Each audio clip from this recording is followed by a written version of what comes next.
आज का ये एपिसोड शुरू करने से पहले एक छोटी सी बात। क्या आप भी अपना पॉडकास्ट बनाने की सोच रहे हैं? तो एंकर ट्राई कीजिए। ये पॉडकास्ट बनाने का सबसे आसान तरीका है। नंबर एक, ये फ्री है।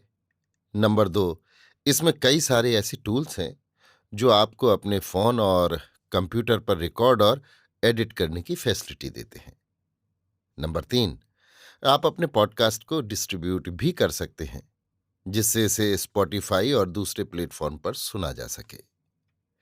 तो डाउनलोड कीजिए फ्री एंकर ऐप या विजिट कीजिए anchor.fm पर अपना पॉडकास्ट स्टार्ट करने के लिए। ये तो थी एक छोटी सी जानकारी, और अब शुरू करते हैं एपिसोड का सिलसिला। तो आज के एपिसोड में लीजिए सुनिए रविंद्रनाथ टैगोर के लिखे उपन्यास गोरा के 28वें भाग को मेरी यानी समीर गोस्वामी की आवाज में। किसी प्रकार के अपराध का विचार न करके केवल दमन करने के लिए 47 आदमी गिरफ्तार करके हवालात में डाल दिए गए थे। मजिस्ट्रेट के साथ मुलाकात करने के बाद गोरा वकील की खोज में निकला। किसी से उसे खबर मिली कि सात कौड़ी हालदार यहाँ के एक अच्छे वकील हैं। सात कौड़ी के घर पहुंचते ही उन्होंने कहा, वाह गोरा, तुम यहां कहाँ? गोरा ने जो समझा था वही ठीक निकला। सात कौड़ी गोरा के सहपाठियों में से है। गोरा ने कहा, चरघोषपुर के असामियों को जमानत पर छुड़ाकर उनके मुकदमे की पैरवी करनी होगी। सात कौड़ी ने कहा, जमानत कौन करेगा? गोरा ने कहा, मैं। सात कौड़ी ने कहा, तुम अकेले 47 आदमियों की जमानत कर सकोगे? इतनी जायदाद तुम्हारी कहाँ है?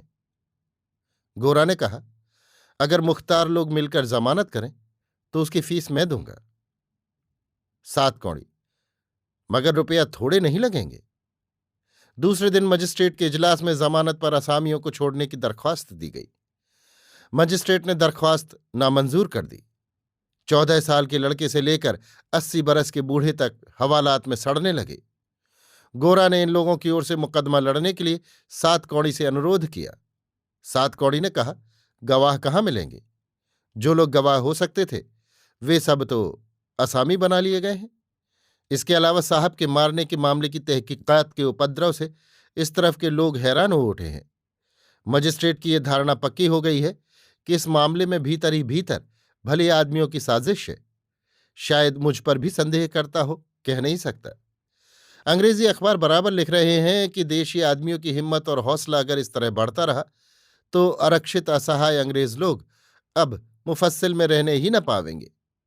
इधर इसी बीच में यह हाल हो गया है कि देश के आदमी अपने ही गांव देश में नहीं रह सकते।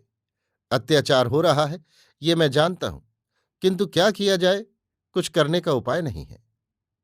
गोरा ने गरज कर कहा, क्यों नहीं है? सात कौड़ी ने हंसकर कहा, देखता हूं तुम स्कूल में जैसे थे ठीक वैसे ही अभी तक बने हुए हो। उपाय नहीं है इसके माने ये है कि हम लोगों के घर में औरतें और लड़के वाले हैं। रोज कमाई किए बिना सभी आदमियों को भूखा रहना पड़े। पराई बला अपने सिर पर लेकर मरने के लिए राजी होने वाले आदमी संसार में अधिक नहीं है, खासकर उस देश में जहां परिवार पदार्थ निहायत छोटी मोटी चीज नहीं है। जिनके ऊपर 10 आदमियों का बोझ है वे उन आश्रित आदमियों को छोड़कर अन्य 10 आदमियों की ओर ताकने का अवकाश ही नहीं पाते। गोरा ने कहा, तो तुम इन लोगों के लिए कुछ भी नहीं करोगे? हाई कोर्ट के सामने अगर। सात कौड़ी ने कहा, अरे तुम ये नहीं देखते कि अंग्रेज को मारा गया है? हर अंग्रेज राजा है। छोटे अंग्रेज को मारना भी छोटे किस्म का राजविद्रोह ही है। जिसका कोई फल नहीं निकलने वाला है उसके लिए व्यर्थ दौड़ धूप करके खामोखा मजिस्ट्रेट से भी बिगाड़ू, ये मुझसे नहीं होगा। कलकत्ते जाकर वहां के किसी वकील की सहायता से कुछ सुविधा होता है कि नहीं, ये देखने के लिए दूसरे दिन 10:30 बजे की ट्रेन से रवाना होने के इरादे से गोरा ने यात्रा की, किंतु बीच ही में बाधा पड़ गई। यहाँ के मेले के उपलक्ष्य में कलकत्ते के छात्रों की एक टीम से यहाँ के स्थानीय छात्रों की एक टीम का क्रिकेट मैच होने वाला था। अभ्यास के लिए कलकत्ते के दल के छात्र आपस में क्रिकेट खेल रहे थे। क्रिकेट की गेंद पड़ जाने से एक लड़के के पैर में गहरी चोट आ गई। मैदान के किनारे एक तालाब था। चोट खाए हुए लड़के को उसके साथ ही 2 लड़के लाद कर उसी तालाब किनारे ले गए और चादर फाड़कर पानी में भिगोकर उस लड़के के पैर में पट्टी बांधने लगे। इसी समय अकस्मात एक सिपाही वहां आ गया। उसने आते ही एकदम एक लड़के की गर्दन पकड़कर उसे जोर से धक्का दिया। इतना ही नहीं, गंदी गंदी गालियां भी दी।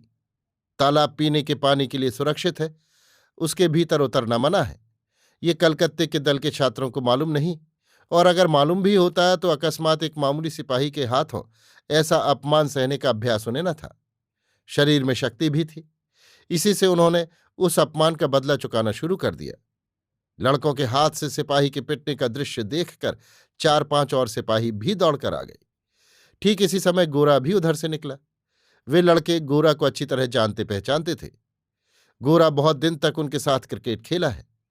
गोरा ने जब देखा सिपाही लड़कों को मारते हुए पकड़े लिए जाते हैं, तब उससे सहा न गया। उसने कहा, खबरदार, मारना नहीं। सिपाहियों ने जैसे ही गोरा के लिए गाली जबान से निकाली, वैसे ही गोरा ने उन पर घूंसे लात की बौछार करके ऐसा एक कांड कर डाला कि रास्ते में तमाशाइयों की भीड़ जमा हो गई। इधर देखते ही देखते छात्रों का पूरा जत्था आकर उपस्थित हो गया। फिर क्या था, गोरा से उत्साह और आज्ञा पाकर उन्होंने पुलिस वालों पर हमला किया। देखते ही देखते सिपाहियों की टोली भाग खड़ी हुई। राहगीर लोगों को बड़ा मजा आया, किंतु ये कहने की कोई आवश्यकता नहीं कि गोरा के लिए घटना कोरा तमाशा ही नहीं हुई। 3-4 बजे होंगे। डाक बंगले में विनय, हारान बाबू और लड़कियां रिहर्सल में लगे हुए थे। इसी समय विनय के परिचित 2 छात्रों ने आकर खबर दी कि गोरा को और अन्य कई छात्रों को पुलिस ने गिरफ्तार करके हवालात में बंद कर रखा है। गोरा हवालात में, ये खबर सुनकर हारान बाबू के सिवा और सभी एकदम चौंक उठे। विनय उसी दम दौड़कर पहले अपने सहपाठी पूर्वोक्त 7 कौड़ी हालदार वकील के पास गया और उसे सब समाचार सुनाकर साथ लेकर हवालात में पहुंचा। 7 कौड़ी ने गोरा की ओर से वकील होकर इसी दम जमानत पर उसको छुड़ाने का प्रस्ताव किया। गोरा ने कहा, ना, मैं वकील भी नहीं करूंगा और मुझे जमानत पर छुड़ाने की चेष्टा भी न करनी होगी। ये क्या बात है? 7 कौड़ी ने विनय की ओर फिर कर कहा, देखते हो, कौन कहेगा कि गोरा स्कूल से निकल चुका है? उसकी बुद्धि ठीक उसी तरह की बनी हुई है जैसी कि स्कूल में पढ़ने के समय थी। गोरा ने कहा, देव संयोग से मेरे रुपए हैं, इष्ट मित्र हैं, इससे मैं हाजत और हथकड़ी से छुटकारा पा सकता हूं, किंतु मैं ये नहीं चाहता। हम लोग अपने देश की धर्म नीति के अनुसार यही जानते हैं कि सुविचार और न्याय करने की गरज राजा को होनी चाहिए। प्रजा के प्रति अविचार होने से राजा को ही अधर्म का भागी होना पड़ता है। किंतु इस सल्तनत में अगर वकील की फीस का प्रबंध न कर पाने से प्रजा हवालात में सड़ती और जेल में मरती है, राजा के सिर पर मौजूद रहते न्याय विचार को रुपए देकर खरीदने में सर्वस्व स्वाहा कर देना पड़ता है, तो ऐसे विचार के लिए मैं दमड़ी भी खर्च करने को राजी नहीं हूं। 7 कौड़ी ने कहा, काजियों के अमल में तो घूस देने में ही सिर तक बिक जाता था। गोरा ने कहा, घूस देना तो राजा का विधान नहीं था। जो काजी बुरा होता था वो घूस लेता था। ये बात इस अमलदारी में भी है, किंतु इस समय राजद्वार में विचार के लिए खड़े होते ही वादी प्रतिवादी, दोषी निर्दोष सभी प्रजा को आंसू बहाने ही पड़ेंगे। जो पक्ष धनहीन है उसके लिए विचार की लड़ाई में हार और जीत दोनों ही सर्वनाश के समान है। फिर जहां राजा स्वयं वादी है और प्रतिवादी मेरे समान संपन्न आदमी है, वहीं वकील बैरिस्टर का प्रबंध है। मैं अगर वकील को फीस देकर खड़ा कर सका तब तो अच्छा ही है, नहीं तो जो भाग्य में लिखा हो। विचार में अगर वकील की सहायता का प्रयोजन है तो फिर गवर्नमेंट के विरुद्ध पक्ष को क्यों अपना वकील आप खड़ा करने के लिए बाध्य होना होगा? ये किस तरह का राजधर्म है? 7 कौड़ी ने कहा, भाई खफा क्यों होते हो? सूक्ष्म विचार करने के लिए सूक्ष्म आईन बनाना होता है, और सूक्ष्म आईन बनाने पर कानूनी पेशा लोगों के बिना काम नहीं चलता। पेशा या धंधा चलाने में क्रय विक्रय का भाव आ ही जाता है। अतएव सभ्यता की अदालत में आप ही इंसाफ के क्रय विक्रय की बाजार अवश्य हो उठेगी। जिसके पास रुपए नहीं है उसके ठगे जाने की संभावना अवश्य यही रहेगी। अच्छा, तुम अगर राजा होते तो क्या करते, बतलाओ तो सही। गोरा ने कहा, तब मैं ऐसा कानून बनाता कि 1000-1500 रुपए की तनख्वाह पाने वाले विचार की बुद्धि से भी उसके रहस्य का भेद होना संभव न होता। तो अभागे वादी और प्रतिवादी दोनों की ओर सरकारी खर्च से ही वकील खड़े कर देता। विचार अच्छा और ठीक होने का खर्च प्रजा के सिर पर लाद कर अपने सुविचार के गौरव का बखान मुगल पठान शासकों के ऊपर गालियों की बौछार कभी न करता। सात कौड़ी ने कहा, अच्छी बात है, जबकि वो शुभ दिन अभी नहीं आया, तुम राजा नहीं हुए, और जब फिलहाल तुम सभ्य राजा की अदालत के आसामी हो, तब तुमको या तो गांठ के पैसे खर्च करने पड़ेंगे और नहीं तो वकील मित्र की शरण में जाना होगा। गोरा ने जिद करके कहा, कोई चेष्टा न करके जो गति हो सकती है वही गति मेरी हो। इस राज्य में संपूर्ण रूप से निरुपाय मनुष्य की जो गति है वही गति मेरी भी है। विनय अनेक अनुनय विनय करके हार गया, लेकिन गोरा ने उस पर ध्यान ही नहीं दिया। उसने विनय से पूछा, तुम यहां कैसे आ गए? विनय का मुख कुछ लाल हो उठा। गोरा अगर आज हवालात में न होता तो शायद विनय कुछ विद्रोह के स्वर में ही अपनी यहां उपस्थिति का कारण कह देता, किंतु आज गोरा के प्रश्न का उत्तर उसके मुंह से न निकल सका। विनय ने कहा, मेरी बात पीछे होगी, इस समय तुम्हारी। गोरा ने कहा, मैं तो राजा का अतिथि हूं, मेरे लिए राजा को खुद चिंता है, तुम लोगों में किसी को कुछ सोचना न होगा। विनय जानता था गोरा को उसके संकल्प से डिगाना संभव नहीं, अतः वकील करने की चेष्टा छोड़ देनी पड़ी।